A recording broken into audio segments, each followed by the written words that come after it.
Yo there champs, today we're going to have a look at the G-Banger, the Dell G3 gaming laptop. So you want to upgrade that Windows Home to Windows Pro, or just get killer prices on Windows, Office 2016 and cheap gaming keys? Head on down to 0 and 9, make sure you copy and paste my code from the description to get a price that's going to make you go woo!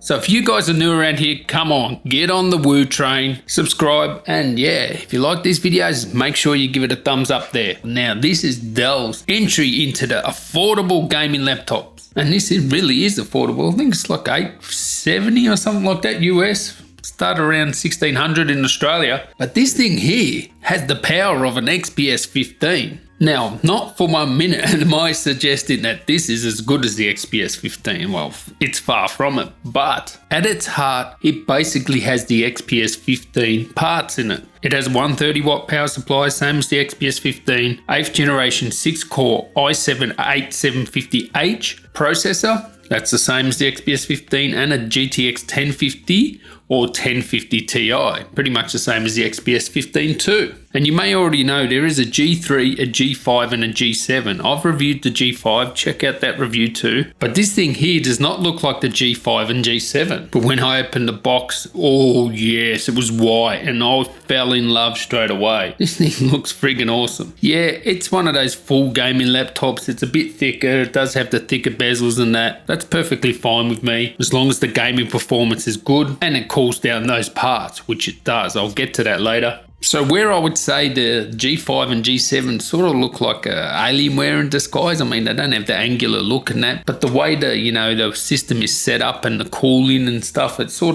works similar like an Alienware. This one looks more like a Latitude or something like that. It looks completely different. No one's going to think this is a gaming laptop, even though it is white. It is, yeah, I love the white, come on. Now, when you try and get a laptop at this price point, you're going to have to make some compromises here, and the screen is a bit of a compromise. It doesn't have great viewing angles. The colors look a bit pale, sometimes just in a normal desktop. When you game, they look fine, but just normal desktop, like if I look at my pink, it looks a little bit pale. It's not particularly bright, but if you sit down and look at it straight on and play a game, the games look good. Never noticed any real major ghosting issue or anything like that. But yeah, if you want to spend a bit more and go to a G5 or G7, you will be able to get a better display. But even though this is lower quality than those other displays, I don't think it affects the gaming. When you're in the zone watching the game, it looks pretty good, and I still get a great enjoyable gaming experience. Also, you do not get Thunderbolt 3 or USB-C on this, which is a little bit disappointing. You do have Ethernet though, and what I found strange is, yeah, they probably didn't include Thunderbolt to reduce the price in that, but it has a fingerprint reader and like this cool sort of blue backlight. So I probably would have preferred Thunderbolt or USB-C there. But anyway, what's most important is how does this game? And to sum it up, this is a 1080p, 60 frames per second, medium, maybe up to highish settings, depending on the game. So that's where it is, 60 FPS, 1080p, mostly medium, some games high. Now, all the gaming benchmarks I've done here were all done at high. Slap it down to medium, you're going to get over your 60 frames per second, except for Witcher 3 and Deus Ex Mankind Divided, which I always include because they are the system crushers. So Deus Ex Mankind Divided, 45 frames per second at high. PUBG, I was able to get 45 frames per second at high. Witcher 3, 37 frames per second at high. Fortnite, which is an easy game to run at 1080p, that was like 81 frames per second at high. And Battlefield 5, the beta, so this is the beta, may improve with the final release, but 45 frames per second at high, which I thought was pretty good. So I'm super pumped for Battlefield 5, and you'll be able to play it, if you set it down to medium, you'll be able to play it at 60 frames per second on this gaming beast. So I have no complaints with this. There was no thermal throttling. When I first game with this, there were some micro stutters. Every now and then it was power limit throttling and the frames would drop, but I updated the BIOS and that doesn't happen anymore, so I'm happy with that. You get maximum performance. The temperatures are in the 90s, 80s. Very quiet laptop, I'll tell you. Very, very quiet. One of the quietest gaming laptops I've ever used. It doesn't thermal throttle. You get pretty much maximum performance out of these parts. I have some live gameplay coming up, and that was with the latest BIOS and the latest drivers. But all in all, I'm very happy with this. You get a great gaming experience and you'll be chuffed a bit. You'll really like this laptop, and for the price point, there's not much to really really complain about. So check out my live gameplay now. Let me know what you guys think. You know, XPS performance for like a bargain. Cannot complain. So anyway, catch you in the next one. Tally ho. Alright, let's game with this. This is high settings, very high settings, sorry. 1080p, GTA 5. And you can see the telemetry in the top left hand corner. It takes a while to load because this has a slow hard drive, as that's where I put the games on. You also have an NVMe M.2 SSD as well. That's where you put your Windows on. So yeah, down the line, probably a good idea to upgrade that slow hard drive, but you know, it's just loading times. I mean, if you can wait half a minute, doesn't really matter. You'll be able to hear the fans kick in. Let's go for a little drive here. And this is the latest BIOS and the latest driver. I did say in the review that yes, you would get some micro stutters here and there when it would power limit. This is a new BIOS. Let's see if it does the same sort of thing. Let's see if it happens. Oh, let's go, baby. So this actually has basically the power of an XPS 15, you know.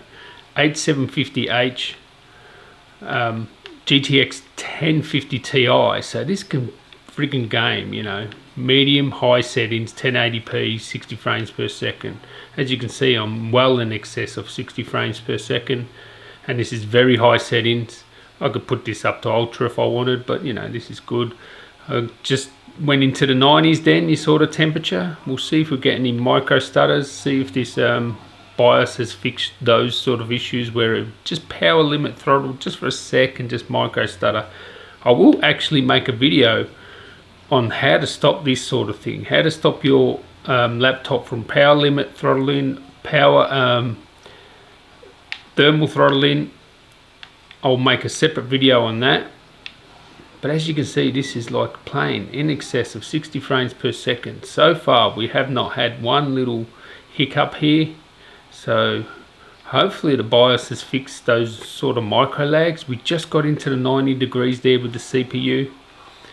The fans, it's not a very loud laptop. And I wonder if it could crank up a bit more because it sounds very muted. Can you hear the fans? I'll just be quiet for a second.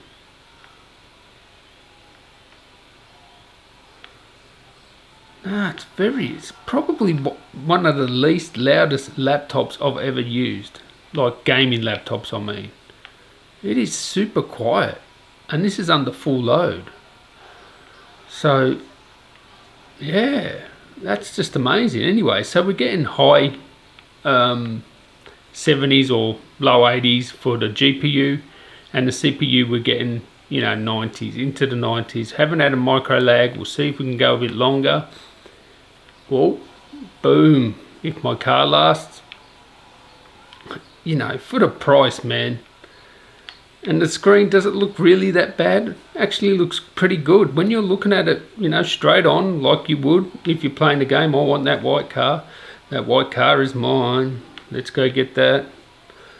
That's some bad parking there. Give me that white car. Stop, stop, stop, stop, stop, stop, stop, stop.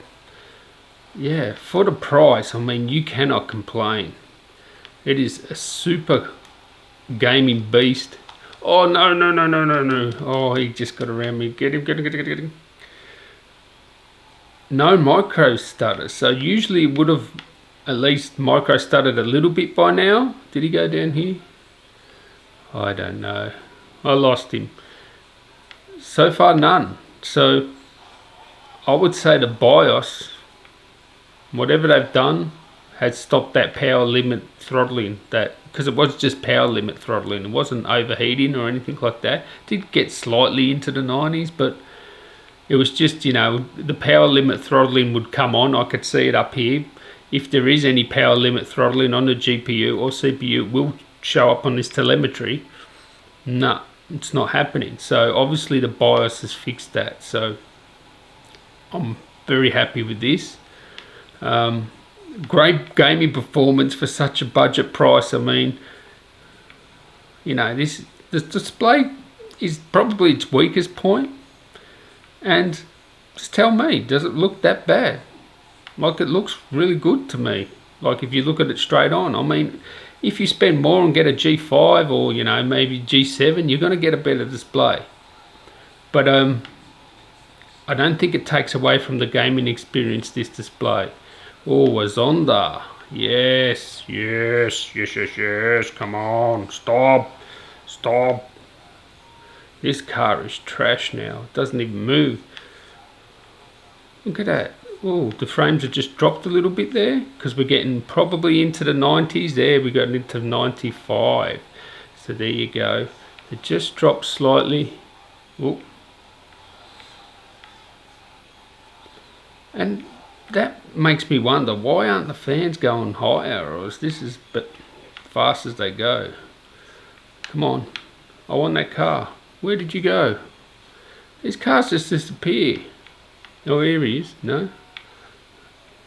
Where did he go? Did he turn? You go down here, bruh. He's gone. Never to be seen again. But yeah, the frames did just start dropping by about 10 frames per second as we got into the high 90s on the CPU side there. But we're not getting the micro stutters. That's the most important thing to me.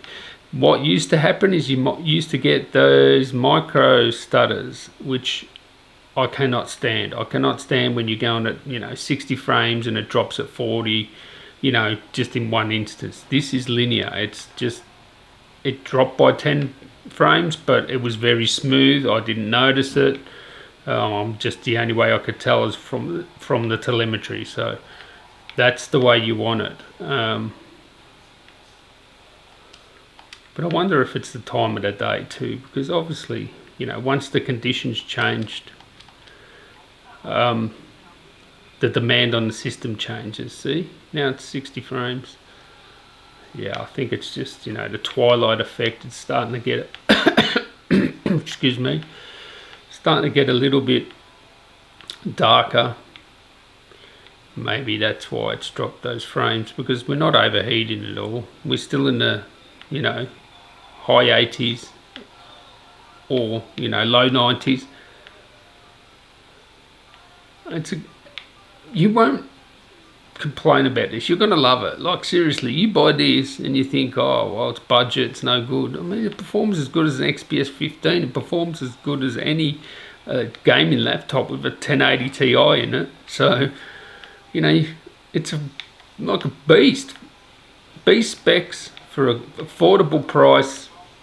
You know, the monitor isn't as good as some of the other laptops, a couple $100 more, but it's perfectly acceptable. I think you'll find that this, you know, looks really good, and we're getting 60 frames per second now. Beautiful. Over 60 frames per second, 96 degrees we got up to there. The thermals are well controlled. We're not throttling at all, going into the hundreds or hitting 100 and then like stuttering. You know, it's staying very consistent. And yeah, this is my first go with this new BIOS. Make sure you update the BIOS and the drivers, and you're going to get a great gaming experience. Thank you for watching, and I'll see you next time. Let's jump off the cliff. Woo! Oh yeah! Woo! All right.